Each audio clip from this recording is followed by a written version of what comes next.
Dear Esther, the gulls do not land here anymore.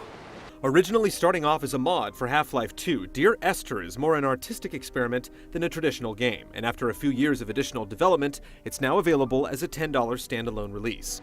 Those islands in the distance, I'm sure, are nothing more than relics of another time, sleeping giants, somnambulist gods laid down for a final dreaming. Dear Esther's story is truly a mystery wrapped in riddles. A narrator reveals fragments of information as you wander across an island, climbing from shore to hilltop and descending into deep caverns. Eloquent writing sporadically changes subjects, shifting your mental focus and keeping your character's identity and the nature of his struggle just out of arm's reach. The island will often seem to be a real place, rich with history, while other moments have you questioning the distinction between metaphor and reality.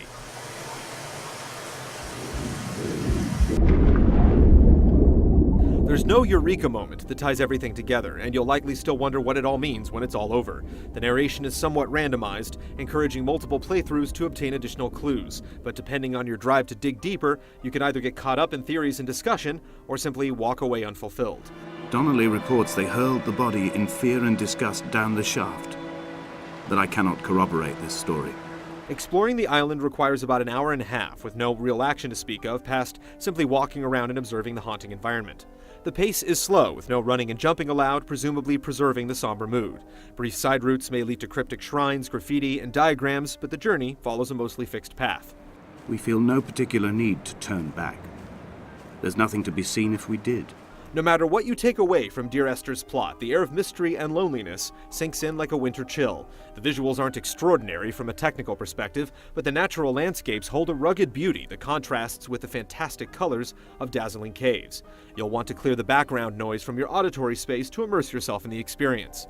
In addition to the articulate narrator, the haunting score waxes and wanes, and discrete sounds of wind and waves are just as important in fostering a powerful sense of atmosphere.